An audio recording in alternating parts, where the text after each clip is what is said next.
Daily current affairs. Welcome to the innovative thinkers channel. ఈరోజు current affairs చూద్దాము. అయితే ఇలా మీ ముందు ఈ కరెంట్ అఫైర్స్ ఇలా నేను నోట్ చేసుకుంటున్నాను. ఇవి కొన్ని పేపర్స్ నుంచి వెళ్ళి, కొన్ని వెబ్సైట్ నుంచి వెళ్ళి నేను సేకరించి అవన్నిటిని కూడా ఇలా టెక్స్ట్ రూపంలో నేను ఇలా నోట్స్ తయారు చేయడం జరుగుతుంది. కొంచెం టైం టేకింగ్ ప్రాసెసే కాబట్టి మీరు నా యొక్క వీడియోని లైక్ చేయండి, సపోర్ట్ చేయండి, సబ్స్క్రైబ్ చేయండి. అయితే మనం వీడియోలోకి వెళ్ళిపోదాం ఫ్రెండ్స్. ఈనాటి కరెంట్ అఫైర్స్ చూద్దాము. మొదటగా భారత్ చైనా మధ్య సరిహద్దు వాణిజ్య ఒప్పందం. లీప్ లేక్ కనుమతో సహా మరో 2 వాణిజ్య కూడాల నుంచి సరిహద్దు వాణిజ్యాన్ని ప్రారంభించాలని భారత్ చైనా నిర్ణయించుకున్నాయి.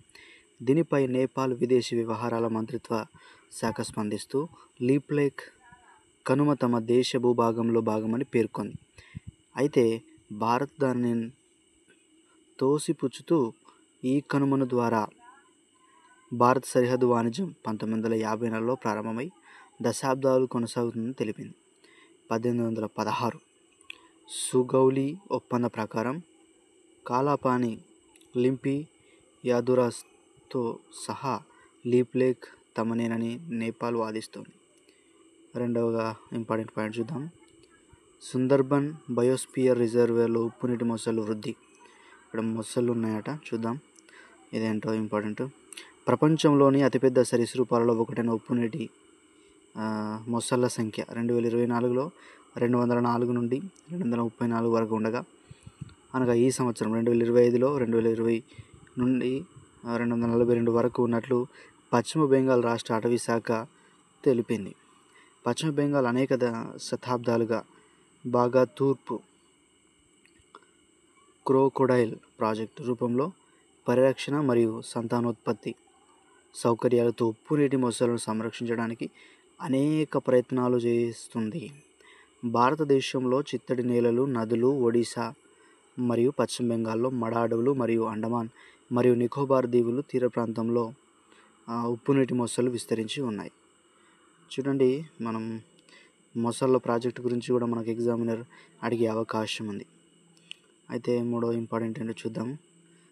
దీడా ఐతెగ అనేది ఒడిశాలోని మల్కానగిరిలో జిల్లాలో నివసించే ఒక స్వదేశీ గిరిజన సమూహం. ఒడిశాలోని 13వ దుర్బగల గిరిజన సమూహంలో పీవీటీజీ దడాయి తెగ ఒకటి. వీరు ప్రోటో ఆస్ట్రలాయిడ్ జాతికి చెందినవారు. వీరు సాధారణ మట్టి గోడలు మరియు వెదురుతో నిర్మించిన గడ్డి గుడిసెలతో జీవిస్తారు. దీడాయి తెగ యొక్క ప్రాథమిక వృత్తి సాంప్రదాయకంగా వ్యవసాయం, వేట సేకరణ మరియు చేపలు పట్టడం. ప్రపంచంలో అతిపెద్ద సౌర పార్క్ అట, చూద్దాం.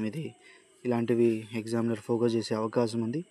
ఫ్రెండ్స్ చూడండి, ఈ వీడియో మీకు కనుక నచ్చినట్లయితే సపోర్ట్ చేయండి. డైలీ ఇలాంటి కరెంట్ అఫైర్స్ మీకు అందిస్తూ ఉంటాను ఫ్రెండ్స్. నేను కూడా ప్రిపేర్ అవుతూనే మీకు అందిస్తున్నాను కాబట్టి మీరు నన్ను సపోర్ట్ చేయండి, లైక్ చేయండి, సబ్స్క్రైబ్ చేయండి. మరిన్ని వీడియోస్ కోసం కూడా కామెంట్ చేయండి. ఇవి TET and DSC, groups, APPSC అన్నిటికీ ఉపయోగపడతాయి ఫ్రెండ్స్. తప్పకుండా లైక్ చేయండి, నాకు మోటివేషన్గా ఉంటుంది.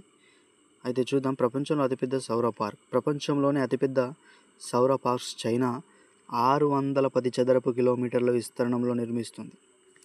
ఇది షికాగో నగరం అంత పరిమాణంలో ఉంటుంది. మనం షికాగో నగరాన్ని మనము అప్పుడు కోవిడ్ టైంలో చూపించారు కదా ఫ్రెండ్స్, మీరు ఒకసారి దాన్ని ఇమాజినేషన్ చేసుకోండి. చైనా 2030 నాటికి కర్బన ఉద్గారాలను తగ్గించాలనే లక్ష్యంతో భాగంగా ఈ పార్కులు నిర్మిస్తుంది. అంటే దీని లక్ష్యం కూడా మనం అడగచ్చు. రేపటి రోజున ఎగ్జామ్ ఏమని అడుగుతాడు, లక్ష్యంలో భాగంగా అంటే ఏ లక్ష్యంతో దీన్ని నిర్మించారు అంటే నాటి కర్బన ఉద్గారాలను తగ్గించాలనే లక్ష్యంతో భాగంగా ఈ పార్కులు నిర్మిస్తున్నారు. ఎప్పటిలోపు అని అడిగిన అనుకోండి, 2030 నాటి కల్లా. ఓకే, ఇంకొకటి మెయిన్గా చూద్దాము. అంతర్జాతీయ ఖగోళ శాస్త్రము మరియు ఖగోళ భౌతిక శాస్త్ర ఒలింపియాడ్ 2025 18వ అంతర్జాతీయ ఖగోళ శాస్త్రము మరియు ఖగోళ భౌతిక శాస్త్ర ఒలింపియాడ్ ఆగస్టు 11, 21, 25 వరకు ముంబైలో నిర్వహించబడింది. దీనిలో 64 దేశాల నుండి 300 మందికి పైగా ఉన్నత పాఠశాల విద్యార్థులు పాల్గొన్నారు. ఒలింపియాడ్లో భారత్ నుంచి బెంగాల్ వరకు చెందిన అరుష్ మిశ్రా, ఢిల్లీకి చెందిన బనీంద్ర తరూజీ, పాట్నాకు చెందిన పానిని, కోల్కతాకు చెందిన అక్షత్ శ్రీవాస్తవ స్వర్ణ పతకాలు సాధించగా, గురుగ్రామ్కు చెందిన సుమంత్ గుప్తా రజత పథకాన్ని గెలుచుకున్నాడు. ఇంకోటి కూడా చూద్దాం ఫ్రెండ్స్. ఇక్కడ ఒకటి ఉంది. ఉత్తరప్రదేశ్లోని జలాబాద్ పట్టణం పేరు పరశురాంపురిగా మార్పు. ఇక్కడ పట్టణాల పేర్ల గురించి మార్పు అనేది చూస్తాను. ఉత్తరప్రదేశ్లోని షాజహాన్పూర్ జిల్లాలోని జలాలాబాద్ పట్టణం పేరు పరశురాంపురి మార్చబడింది. ఏమని? పరశురాంపురిగా మార్చబడింది. ఈ పట్టణం పేరును పరశురాంపురిగా మార్చడం వలన పరశురామునితో ముడిపడి ఉన్న మతపరమైన పర్యాటకం పెరుగుతుంది. అదేవిధంగా పట్టణం యొక్క సంస్కృతి గుర్తింపు బలోపేతం చేస్తుంది. ఇంకొకటి చూద్దాం friends. Important current affair. Asia cup hockey మహిళా కెప్టెన్గా సలీమా టేట్. చూద్దాం. ఆసియా కప్ హాకీ టోర్నమెంట్లో పాల్గొనే భారత మహిళా హాకీ జట్టుకు మిడ్ఫీల్డర్ సలీమా టేటి కెప్టెన్గా ఎంపికైంది. ఈ టోర్నీ చైనాలోని హౌంగ్షౌంగ్లో సెప్టెంబర్ 5, 14, 2020 వరకు నిర్వహించనున్నారు. ఈ టోర్నమెంట్లో విజేతగా నిలిచిన జట్టుకు అనగా 2026 ప్రపంచ కప్నకు నేరుగా అర్హత సాధిస్తుంది. ఇంకొక కరెంట్ అఫైర్ చూద్దాం. మీరు తప్పకుండా లైక్ చేయండి ఫ్రెండ్స్. మీరు లైక్ చేస్తేనే నాకు కొంచెం మోటివేషన్గా ఉంటుంది. మీరు ఇలాంటి వీడియోస్ కోసం సబ్స్క్రైబ్ చేయండి, సపోర్ట్ చేయండి. సంపూర్ణ డిజిటల్ అక్షరాస్యత సాధించిన తొలి రాష్ట్ర కేరళ. దేశంలో సంపూర్ణ డిజిటల్ అక్షరాస్యత సాధించిన తొలి రాష్ట్రం ఏదని అడుగుతాడు ఎగ్జామినర్. ఇంకా ఏంటని చెప్పాలి మనం? కేరళ. చూడండి, కేరళ నిలిచినట్లు ఎవరు చెప్పిన? ముఖ్యమంత్రి పినరయి విజయన్ ఆగస్టు 21, 25 ప్రకటించారు. కేరళ ప్రభుత్వం చేపట్టిన డిజి కేరళం ప్రాజెక్టు ద్వారా 100% డిజిటల్ అక్షరాస్యత సాధించింది. దేశంలో 30% కుటుంబాలు డిజిటల్ అక్షరాస్యత సాధించాయని, ఇలాంటి పరిస్థితుల్లో సంపూర్ణ డిజిటల్ అక్షరాస్యతను పొందిన రాష్ట్రంగా కేరళ ప్రత్యేకత చాటుకోవడం గమనార్హమని పినరాయి విజయన్ పేర్కొన్నారు. దేశంలోనే కేరళ 1991లో సంపూర్ణ అక్షరాస్యత సాధించిన రాష్ట్రంగా, 2016లో 100% ప్రాథమిక విద్యను సాధించిన మొదటి రాష్ట్రంగా గుర్తింపు పొందింది.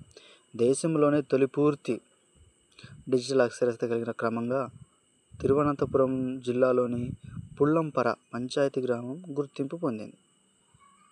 చూడండి, ఇది మనకు ఎగ్జామ్లో బాగా ఫోకస్ చేసేటువంటి ఏరియా ఫ్రెండ్స్.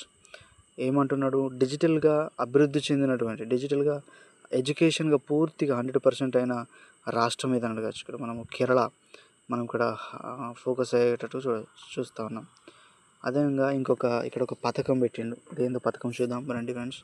శ్రమశ్రీ పథకం. పశ్చిమ బెంగాల్ రాష్ట్ర ప్రభుత్వం రాష్ట్ర వలస కార్మికుల కోసం ఏం పెట్టిందట? ఇక్కడ శ్రమశ్రీ అనే పథకాన్ని ఆగస్టు 21, 25 ప్రారంభించింది. ఇతర రాష్ట్రాలతో భాషా వివక్ష మరియు వేధింపులను ఎదుర్కొని స్వర్ణ రాష్ట్రానికి తిరిగి వచ్చే బెంగాలీ వలస కార్మికులకు మద్దతు ఇవ్వడం ఈ పథకం యొక్క లక్ష్యం.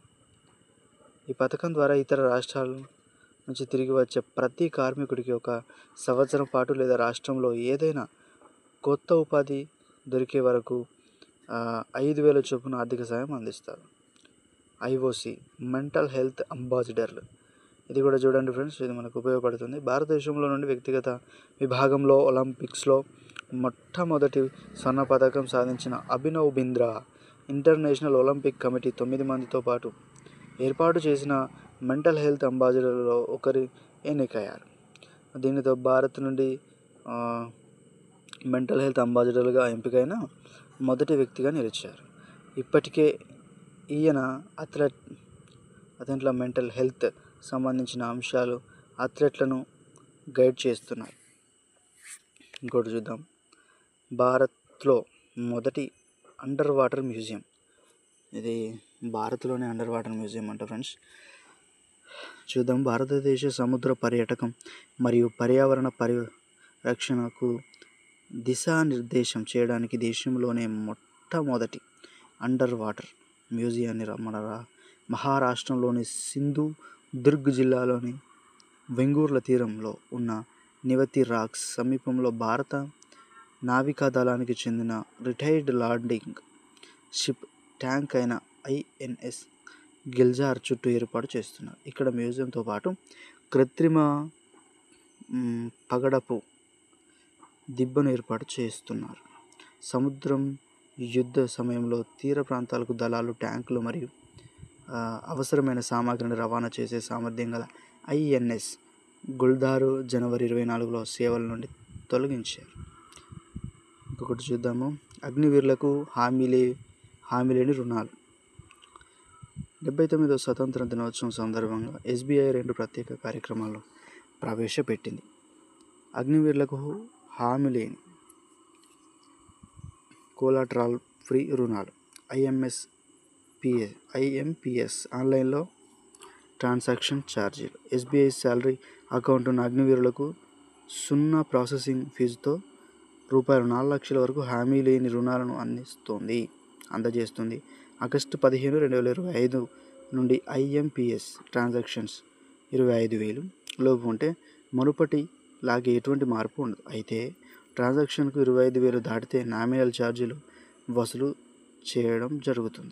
చేయబడతాయి. ఆంధ్రప్రదేశ్లో నాలా చట్టం రద్దు. ఇది నాలా అంటే మనకు తెలుసు ఫ్రెండ్స్, మనము చూస్తూ ఉంటాము. మనం ఏదైనా ఇంటి దగ్గర కానీ నాలా కనెక్షన్ అనే మాట వింటూ ఉంటాం. కాబట్టి ఇది కూడా కొంచెం ఫోకస్గా చూద్దాం ఫ్రెండ్స్.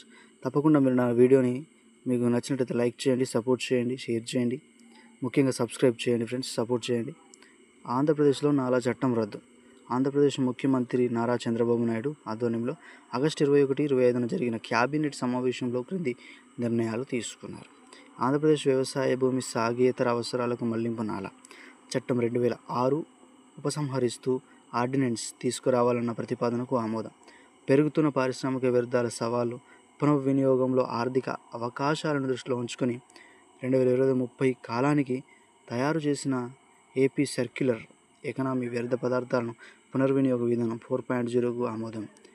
అధికార భాషా సంఘం పేరు మండలి వెంకట కృష్ణారావు, అధికార భాషకు కమిషన్గా మార్పు ఆమోదం. చిత్తూరు జిల్లా కుప్పం శ్రీ పొట్టి శ్రీరాములు, నెల్లూరు జిల్లా దగదర్తిలో గ్రీన్ ఫీల్డ్ విమానాశ్రయం ఏర్పాటుకు ఆమోదం. ఎక్స్ప్రెషన్ ఆఫ్ ఇంట్రెస్ట్ ఆధారంగా అమరావతి క్వాంటమ్ కంప్యూటర్ సెంటర్లలో ఐబిఎం క్వాంటమ్ కంప్యూటర్ ఇన్స్టాలేషన్స్ చేసిన ప్రతిపాదనకు ఆమోదం. ఈ క్వాంటమ్ కంప్యూటర్ ఏర్పాటు వల్ల దేశంలో తొలిసారిగా ఒక ఫిజికల్ క్వాంటమ్ కంప్యూటర్ కలిగిన రాష్ట్రంగా ఆంధ్రప్రదేశ్ నిలవనుంది. చూడండి, ఇక్కడ క్వాంటమ్ కంప్యూటర్స్, ఒక ఫిజికల్ క్వాంటమ్ కంప్యూటర్ ఎక్కడ ఉంది అని కూడా అడగచ్చు. ఎక్కడ? ఆంధ్రప్రదేశ్లో. ఇంకోటి కూడా చూడండి, చిత్తూరు జిల్లా కుప్పం మండలం జైరుగాన్పల్లిలో కేంద్రీయ విద్యాలయం ఏర్పాటుకు గుంటూరు జిల్లా ప్రతిపాడు మండలం నడింపాలెంలో యోగా నేచురోపతి కేంద్రీయ పరిశోధన కేంద్రం ఏర్పాటుకు ఆమోదం. Okay, thank you friends. ఇవాటి మెయిన్ కరెంట్ అఫైర్స్ ఇవన్నీ కూడా. ఇది 22/8/2025లో జరిగినటువంటి main current affairs friends. Thank you all. తప్పకుండా నా వీడియోని లైక్ చేయండి, సబ్స్క్రైబ్ చేయండి. నేను ఎన్నో పేపర్స్ నుంచి వెళ్ళి, అదేవిధంగా కొన్ని వెబ్సైట్ల నుంచి వెళ్ళి ఇంపార్టెంట్స్ అన్ని నోట్ చేసుకొని వీటిని నేను ఒక నోట్స్ లాగా తయారు చేసి మీ ముందు ఇలా వీడియోని ఉంచడానికి కొంత టైం అనేది పడుతుంది ఫ్రెండ్స్. మీరు ఇలా ఈజీగా ఈరోజు కూర్చొని వీడియో వినగలుగుతున్నారంటే కేవలం ఈ యొక్క ఛానల్ ద్వారా మీకు ఎంతో కొంత యూజ్ అయిందని అనుకుంటున్నాను. యూజ్ కనుక అయినట్లయితే తప్పకుండా లైక్ చేయండి, షేర్ చేయండి, మీ సపోర్ట్ నాకు అందించండి. ఎలా ఉందో కామెంట్ చేయండి. Thank you all.